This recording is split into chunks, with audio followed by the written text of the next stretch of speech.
Assalamualaikum warahmatullahi wabarakatuh. Hai teman-teman, selamat datang di video aku yang bakal bahas topik seru banget, yaitu kejahatan cyber mengintai transaksi di e-commerce. Aku Raffi dan akan jadi host kita dalam perjalanan seru ini. Jadi, kita semua tahu kan, e-commerce lagi ngetren banget sekarang. Bisa belanja online dengan mudah dan praktis. Tapi ada yang perlu kita waspadai, yaitu kejahatan cyber yang suka ngintai di dunia e-commerce.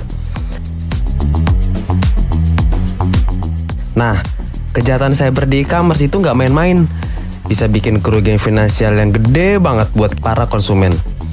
Mereka yang jadi pelaku kejahatan cyber punya cara-cara licik buat nyuri info pribadi kita, kayak data kartu kredit atau akun login, yang nanti bisa dipakai buat penipuan dan pencurian identitas. Salah satu trik paling sering mereka pakai tuh phishing. Mereka kirim email palsu atau buat situs web palsu yang kelihatan banget kayak situs e-commerce asli. Tujuannya cuma satu, ngejebak kita biar kasih info pribadi. Begitu mereka dapat data-data kita, mereka bisa seenaknya masuk ke akun kita dan melakukan transaksi yang nggak bener. Belum lagi serangan malware yang juga jadi ancaman serius di e-commerce. Mereka bisa sebarin malware lewat tautan mencurigakan atau file yang kita download. Nah, malware ini tuh bisa nyuri info penting kita atau rusakin komputer kita sampai hancur. Tapi jangan panik dulu, ada beberapa cara yang bisa kita lakuin buat jaga diri dari kejahatan cyber di e-commerce. Pertama, pastikan kita selalu transaksi di situs resmi dan terpercaya. Jangan sampai kena jebakan atau situs palsu yang mau nipu kita. Cek juga tuh, pastiin URL-nya pakai protokol HTTPS, itu tanda keamanan buat transaksi online. Kedua, jangan gampang percaya email atau pesan mencurigakan. Jangan asal klik tautan atau buka lampiran dari sumber yang nggak dikenal. Kalau kita ragu, lebih baik langsung hubungi penjual atau platform e-commerce yang kita pakai. Ketiga, jangan lupa pakai password yang kuat dan beda buat setiap akun e-commerce kita. Jangan pakai password yang gampang ditebak atau yang terkait sama info pribadi kita. Nyalain juga fitur autentikasi 2 faktor kalau bisa, biar makin aman. Nah, yang terakhir, jangan lupa juga update perangkat lunak dan aplikasi kita ke versi terbaru. Pembaruan itu penting loh, karena seringkali ada perbaikan keamanan yang bisa melindungi kita dari serangan kejahatan cyber.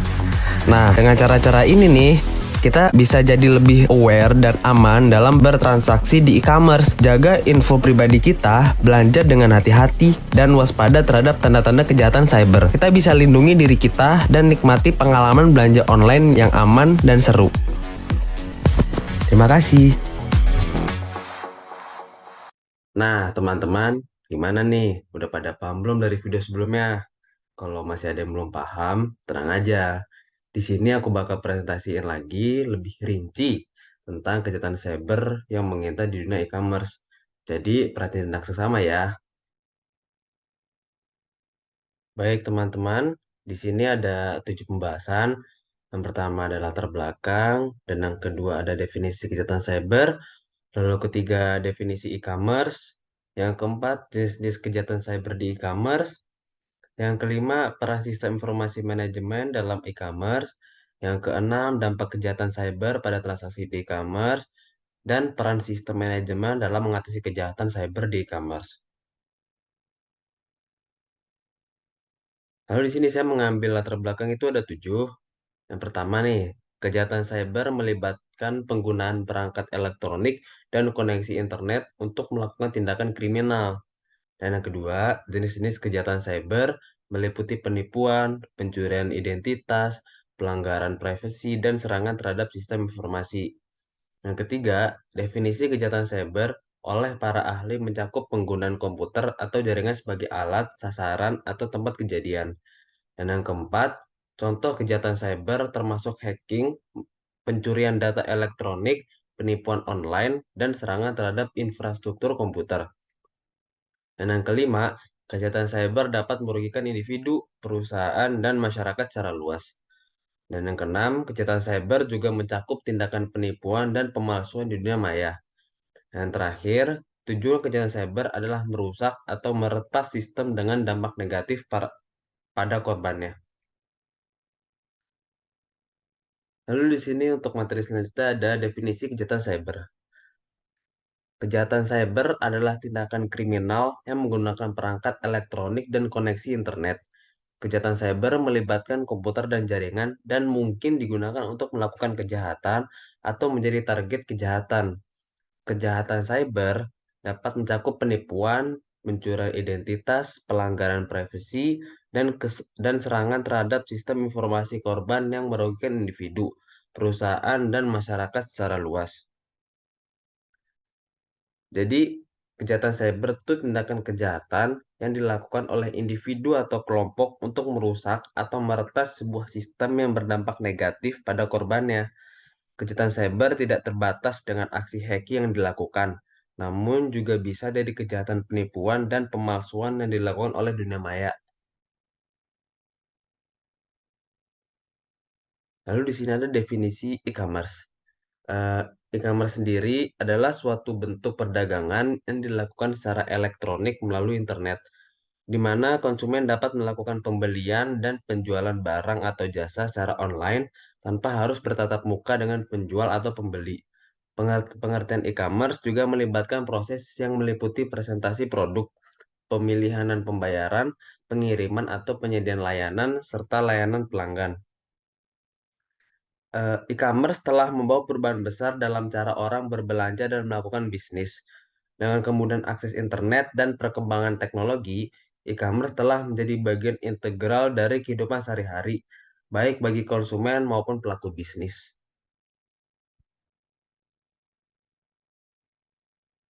Nah, di sini ada peran sistem informasi manajemen dalam e-commerce. Di sini ada 4. Yang pertama, SIM dapat membantu pengelolaan inventarisasi stok pada e-commerce dengan mengoptimalkan penggunaan stok dan menghindari kelebihan atau kekurangan stok. Hal ini dapat membantu pengusaha untuk menghemat biaya dan meningkatkan efisiensi dalam pengelolaan stok.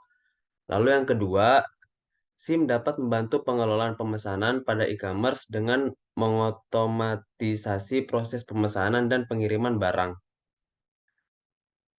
Hal ini dapat membantu pengusaha untuk meningkatkan efisiensi dalam pengelolaan pemesanan dan mengurangi risiko kesalahan dalam pengiriman barang. Dan yang ketiga, SIM dapat membantu pengelolaan data pelanggan pada e-commerce dengan mengumpulkan dan menganalisis data pelanggan. Hal ini dapat membantu pengusaha untuk memahami kebutuhan pelanggan dan meningkatkan pengalaman pelanggan dalam berbelanja di e-commerce. Dan yang terakhir, SIM dapat membantu pengelolaan keuangan pada e-commerce dengan mengotomatisasi proses pembayaran dan pelaporan keuangan. Hal ini dapat membantu pengusaha untuk meningkatkan efisiensi dalam pengelolaan keuangan dan mengurangi risiko kesalahan dalam pelaporan keuangan. Nah, di sini ada jenis-jenis kejahatan cyber di e-commerce. Yang pertama itu ada hacking. Hacking adalah kegiatan meretas atau masuk secara tidak sah ke dalam sistem komputer atau jaringan dengan tujuan memperoleh akses yang tidak sah. Pelaku hacking juga dikenal sebagai hacker dapat mencuri data sensitif, merusak atau mengubah data atau memanipulasi sistem. Dan yang kedua, serangan DDoS. Serangan DDoS dilakukan dengan membanjiri situs web atau jaringan dengan kualitas internet yang berlebihan. Serangan ini bertujuan membuat sistem menjadi tidak dapat diakses oleh pengguna yang sah. Dan yang ketiga, pencurian identitas. Pencurian identitas terjadi ketika seseorang mengambil alih identitas orang lain untuk melakukan penipuan atau kegiatan kriminal lainnya. Pelaku pencurian identitas biasanya mencuri informasi pribadi korban seperti nama, tanggal lahir, alamat, nomor KTP, atau informasi keuangan. Lalu yang keempat ada malware. Malware adalah perangkat lunak berbahaya yang dirancang untuk merusak atau mengambil alih sistem komputer korban. Jenis malware meliputi virus, worm, trojan, ransomware, dan spyware. Dan yang terakhir itu phishing. Phishing adalah metode penipuan di mana pelaku mengirimkan email palsu, pesan teks, atau membuat situs web palsu yang menurut entitas yang sah seperti bank, lembaga keuangan, atau perusahaan terkenal.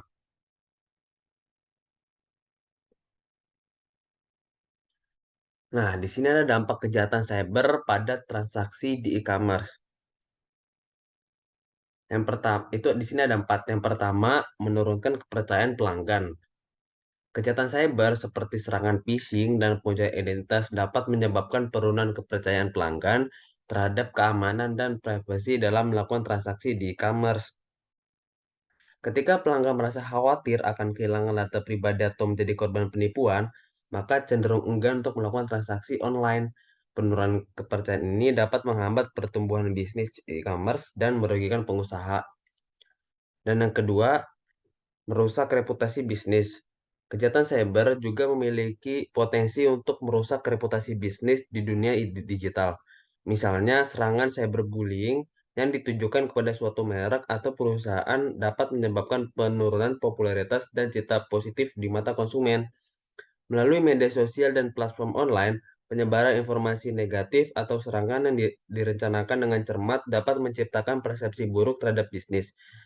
Reputasi yang rusak dapat mengakibatkan penurunan penjualan, kesulitan mendapatkan pelanggan baru, dan kerugian finansial yang signifikan. Lalu yang ketiga, mengancam keamanan data. Kejahatan cyber berpotensi mengancam keamanan data yang disimpan oleh e-commerce. Serangan malware seperti virus dan ransomware dapat menginfeksi sistem komputer dan mengakibatkan kehilangan atau pengungkapan data pelanggan yang sensitif. Akibatnya, informasi pribadi seperti nomor kartu kredit, alamat, dan riwayat transaksi yang dapat jatuh ke tangan yang salah dan digunakan untuk tujuan penipuan atau kegiatan ilegal lainnya. Dan yang terakhir, mengganggu proses transaksi. Serangan DDoS merupakan salah satu bentuk kejahatan cyber yang dapat mengganggu proses transaksi di e-commerce. Dalam serangan ini, pelaku menggunakan jaringan komputer yang dikendalikan secara remote untuk mengirimkan lalu lintas internet yang berlebihan ke server atau infrastruktur e-commerce. Nah, lalu di sini ada peran sistem manajemen dalam mengatasi kejahatan cyber di e-commerce. Di sini ada 3. Yang pertama, SIM berperan dalam mendeteksi kejahatan cyber melalui pemantauan aktif dan analisis data. Sistem pengawasan dapat digunakan untuk memantau aktivitas yang mencurigakan, seperti upaya akses yang tidak sah atau perubahan tidak wajar dalam pola transaksi. Data yang dihasilkan dari sistem tersebut kemudian dianalisis menggunakan teknis analisis data yang canggih, seperti data mining atau machine learning, untuk mengidentifikasi pola atau anomali yang mengindikasikan kegiatan kejahatan cyber. Lalu yang kedua, SIM dapat mendukung upaya pencegahan kejahatan cyber melalui implementasi langkah-langkah keamanan yang memadai. Penggunaan metode autentikasi ganda, enkripsi data, dan firewall yang kuat adalah contoh langkah-langkah yang dapat diterapkan untuk melindungi transaksi dan data sensitif pelanggan. Selain itu, SIM juga dapat melibatkan penggunaan sistem deteksi intrusi atau intrusion detection system yang dapat mengenali dan merespons serangan yang sedang berlangsung secara cepat dan efektif. Yang terakhir, SIM berperan dalam merespon kejahatan cyber dengan menyediakan mekanisme tanggap darurat yang tepat. Dalam situasi terjadi pelanggaran keamanan atau serangan, SIM dapat membantu dalam mengisolasi serangan, memulihkan data yang terpengaruh, dan memperbaiki kerentanan yang ada dalam sistem.